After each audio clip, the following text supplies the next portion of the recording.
తిరుపతి శ్రీ తాతయ్య గుంట గంగమ్మ జాతర నేపథ్యంలో మూడో మంగళవారం అమ్మవారు పసుపు కొమ్ముల అలంకరణలో భక్తులకు దర్శనమిచ్చారు. మే 6 నుంచి గంగా జాతర ప్రారంభం కానున్న నేపథ్యంలో మూడో మంగళవారం గంగమ్మ పసుపు కొమ్ముల అలంకరణలో భక్తులకు దర్శన భాగ్యం కల్పించారు. జాతర వారాలు కావడంతో భక్తులు పెద్ద సంఖ్యలో తరలివచ్చి అమ్మవారిని దర్శించుకుని మొక్కులు తీర్చుకున్నారు. భక్తులకు ఎలాంటి ఇబ్బందులు కలగకుండా ఉండేలా ఆలయ అధికారులు ప్రత్యేక ఏర్పాట్లు చేశారు.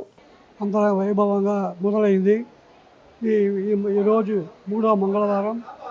జాతర ముందు 5 వారాలు, వెనక 5 వారాలు, 5 మంగళవారాలు విశేషంగా జరుగుతుంది. దాంట్లో మొదటి మంగళవారం నిమ్మకాయలతోనే విశేషంగా అలంకారం చేసినారు. రెండో మంగళవారం అత్తిపండ్లతోనే అలంకారం చేసినారు. మూడో మంగళవారం ఈరోజు పసుపు కొమ్ములతో విశేషంగా అలంకారం చేసినాము. అదేవిధంగా ఉదయం 7 గంటలకు అభిషేకం జరిగింది. అనంతరం భక్తులందరూ అమ్మవారి దర్శనం చేసుకుంటూ అమ్మవారి ఆశీస్సులు పొందుతారు. మే 6వ తేదీ చాటింపు. ఈ చాటింపు అనేది అమ్మవారికి అవిలాల నుంచి పసుపు కుంకుమ వచ్చింది.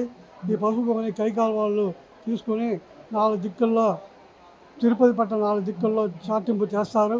చాటింపు అనంతరం ఈ ఊరు వాళ్ళు బయట ఊరికి పోకూడదని ఆనవాయితీ. అదేవిధంగా మే 13 జాతర విష్ణుప కొడి స్తంభానికి మట్టితోనే పెద్ద విగ్రహం చేస్తారు. ఆ విగ్రహాన్ని బుధవారం ఉదయం భక్తులు దర్శనమిచ్చి ఆ మట్టిని భక్తులందరూ పంచుతారు. ఈ విధంగా జాతర ముగుస్తుంది.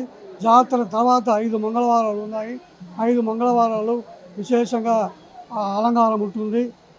అదేవిధంగా చాటింపుల నుంచి భక్తులందరూ ఒక్కొక్క రోజు ఒక వేషం వేసుకుంటూ బైరాగి వేషం, బండ వేషం, తోటి వేషం, మాతంగి వేషం, దొర వేషం వేసుకుంటూ భక్తులందరూ వచ్చి అమ్మవారి ఆశీస్సు పొందుతారు. ఇదే విధంగా అందరూ భక్తులు అమ్మవారిని దర్శనం చేసి అమ్మవారి భాగ్యం పొందాలని వేడుకుంటున్నాం.